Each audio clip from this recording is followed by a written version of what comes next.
Hi ಎಲ್ಲರಿಗೂ ನಮಸ್ಕಾರ. ಚಾಣಕ್ಯ ಕ್ರಾಂತಿ ಯೂಟ್ಯೂಬ್ ಚಾನಲ್ಗೆ ಎಲ್ಲರಿಗೂ ಸ್ವಾಗತ. ಇವತ್ತಿನ video GK today current affairs June 27ರದು. ಫಸ್ಟ್ ಕ್ವಶನ್, ಇತ್ತೀಚೆಗೆ ಸುದ್ದಿಯಲ್ಲಿ ಕಂಡುಬರುವ ಬನ್ನೇರುಘಟ್ಟ ಜೈವಿಕ ಉದ್ಯಾನವನ ಯಾವ ರಾಜ್ಯದಲ್ಲಿದೆ? Option A Karnataka, option B Madhya Pradesh, option C Odisha, option D Kerala. ಸರಿಯಾದ ಉತ್ತರ ಆಪ್ಷನ್ ಎ ಕರ್ನಾಟಕ. ಭಾರತದ ಅತಿದೊಡ್ಡ ಚಿರತೆ ಸಫಾರಿ ಕರ್ನಾಟಕದ ಬನ್ನೇರುಘಟ್ಟ ಜೈವಿಕ ಉದ್ಯಾನವನದಲ್ಲಿ ತೆರೆಯಲಾಗಿದೆ. 20 ಹೆಕ್ಟೇರ್ಗಳನ್ನು ಒಳಗೊಂಡಿರುವ ಸಫಾರಿಯು 8 ಚಿರತೆಗಳನ್ನು ಹೊಂದಿದೆ.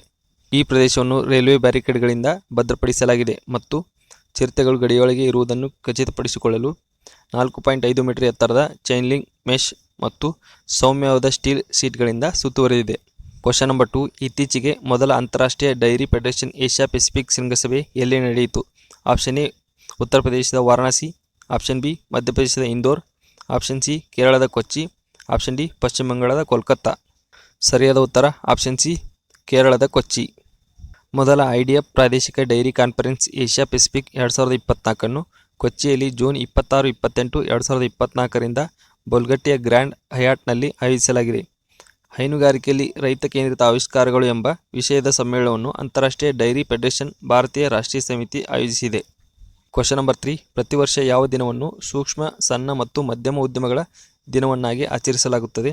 Option A June 26, option B June 27, option C June 28, option D June 29.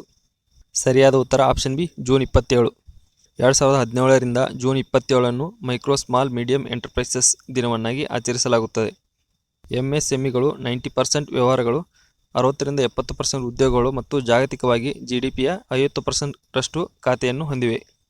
United Nations General ಅಸೆಂಬ್ಲಿಯು ಏಪ್ರಿಲ್ 6, 2017ರಂದು MSME ದಿನವನ್ನು ಸ್ಥಾಪಿಸಿತು. 2024ರ ಥೀಮ್ MSMEಗಳು ಮತ್ತು SDG 2030ರ ಹೊತ್ತಿಗೆ ಸುಸ್ಥಿರ ಅಭಿವೃದ್ಧಿ ಮತ್ತು ಗುರಿಗಳನ್ನು ಸಾಧಿಸುವತ್ತ ಗಮನಹರಿಸುತ್ತದೆ.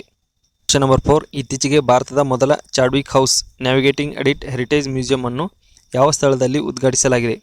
Option A Jaipur, option B Shimla, option C Ladakh, option D Chandigarh. ಸರಿಯಾದ ಉತ್ತರ ಆಪ್ಷನ್ ಬಿ ಸಿಮ್ಲಾ. 164 ವರ್ಷಗಳ ನಂತರ ಭಾರತದ ಕಂಟ್ರೋಲರ್ ಮತ್ತು ಆಡಿಟರ್ ಜನರಲ್ ಸಿಮ್ಲಾದ ಚಾಡ್ವಿಕ್ ಹೌಸ್ನಲ್ಲಿ ತನ್ನ ಮೊದಲ ವಸ್ತು ಸಂಗ್ರಹಾಲಯವನ್ನು ತೆರೆಯಿತು. ಪ್ರಸ್ತುತ CAG GC ಮುರ್ಮು ಉದ್ಘಾಟಿಸಿದ ಈ ವಸ್ತು ಸಂಗ್ರಹಾಲಯವು ಭಾರತದ ಫೆಡರಲ್ ಆಡಿಟ್ ಪರಂಪರೆಯನ್ನು ಎತ್ತಿ ತೋರಿಸುತ್ತದೆ. 1946ರ ಕ್ಯಾಬಿನೆಟ್ ಮಿಷನ್ ಸಮಯದಲ್ಲಿ ಮಹಾತ್ಮ ಗಾಂಧೀಜಿಯವರು ತಂಗಿದ್ದ ಚಾಡ್ವಿಕ್ ಹೌಸ್ 1950ರಲ್ಲಿ ಭಾರತೀಯ ಆಡಿಟ್ ಮತ್ತು ಅಕೌಂಟ್ಸ್ ಸರ್ವಿಸ್ ಪ್ರೊಫೆಷನಲ್ಸ್ಗಾಗಿ ಮೊದಲ ತರಬೇತಿ ಶಾಲೆಯನ್ನು ಸಹ ಹೊಂದಿತ್ತು. ಈ ಪ್ರದರ್ಶನಗಳಲ್ಲಿ ಚಾಣಕ್ಯ ಅರ್ಥಶಾಸ್ತ್ರವನ್ನು ಬರೆಯುವುದು ಕೂಡ ಸೇರಿಸಿದೆ. ಕ್ವಶನ್ ನಂಬರ್ 5, ಇತ್ತೀಚೆಗೆ ಯಾವ ದೇಶವು ಅಂತಾರಾಷ್ಟ್ರೀಯ ಸೌರ ಒಕ್ಕೂಟಕ್ಕೆ ಸೇರಲು 100ನೇ ಪೂರ್ಣ ಸದಸ್ಯತ್ವ ಪಡೆದಿದೆ? Option A Paraguay, option B China, option C Dakshina Africa, option D Brazil. ಸರಿಯಾದ ಉತ್ತರ ಆಪ್ಷನ್ ಎ ಪರಾಗ್ವೆ.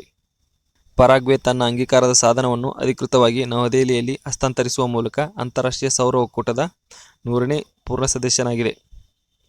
2015 COP21 ಸಮಯದಲ್ಲಿ ಭಾರತ ಮತ್ತು ಫ್ರಾನ್ಸ್ನಿಂದ ಸಹಸ್ಥಾಪಿತವಾದ ISA ಜಾಗತಿಕ ಸೌರಶಕ್ತಿ ನಿಯೋಜನೆಯನ್ನು ಉತ್ತೇಜಿಸುತ್ತದೆ. ಮೈತ್ರಿಯು ಈಗ 119 ಸಹಿಗಳನ್ನು ಹೊಂದಿದೆ ಹಾಗೂ 100 ಅನುಮೋದಿತ ಸದಸ್ಯರನ್ನು ಹೊಂದಿದೆ. ವ್ಯಾಪಕವಾದ ಸೌರಶಕ್ತಿ ಅಳವಡಿಕೆಯ ಮೂಲಕ ಪ್ಯಾರಿಸ್ ಹವಾಮಾನ ಒಪ್ಪಂದವನ್ನು ಕಾರ್ಯಗತಗೊಳಿಸಲು ISA ಗುರಿಯನ್ನು ಹೊಂದಿದೆ.